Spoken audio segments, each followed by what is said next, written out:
আমি কৃতজ্ঞ।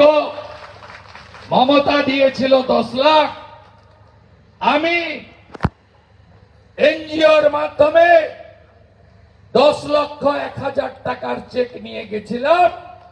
দুটো পরিবার গ্রহণ করে বুঝিয়ে দিয়েছে হিন্দু কারা, আসল হিন্দু কে, আর জালি হিন্দু মমতা ব্যানার্জি। দাঙ্গা করতে এসেছিল, গুলি করে পুলিশ এবং বিএসএফ প্রাণে বাঁচার জন্য গুলি করেছিল।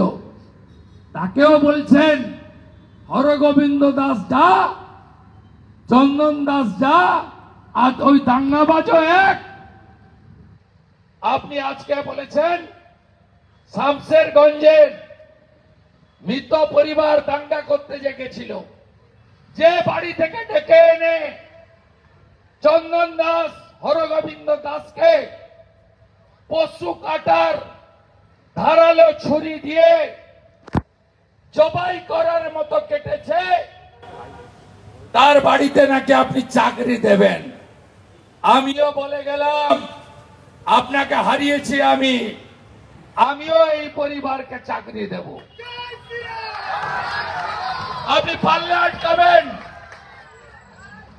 আপনি 1,20,000 বাড়ি চেক দিয়েছেন, আমরা যা ক্ষতি হয়েছে আদায় করে দেব হাইকোর্টের মাধ্যমে।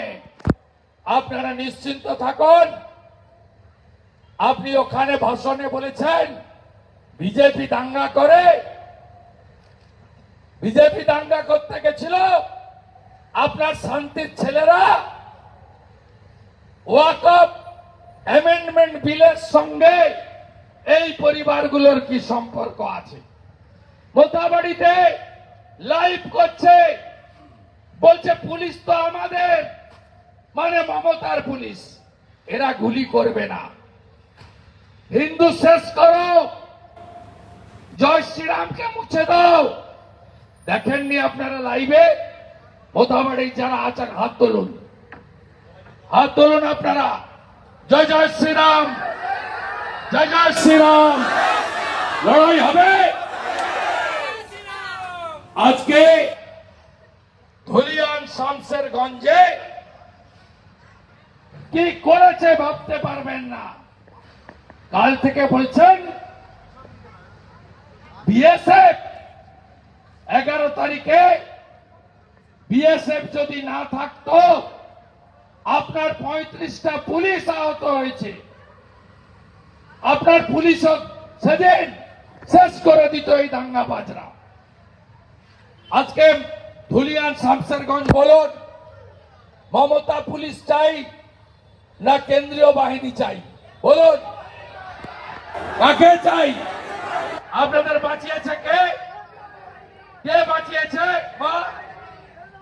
কে বাঁচিয়েছে? মমতার পুলিশ না কেন্দ্রীয় বাহিনী? 15ই মে পর্যন্ত হাইকোর্টের নির্দেশে কেন্দ্রীয় বাহিনী থাকবে।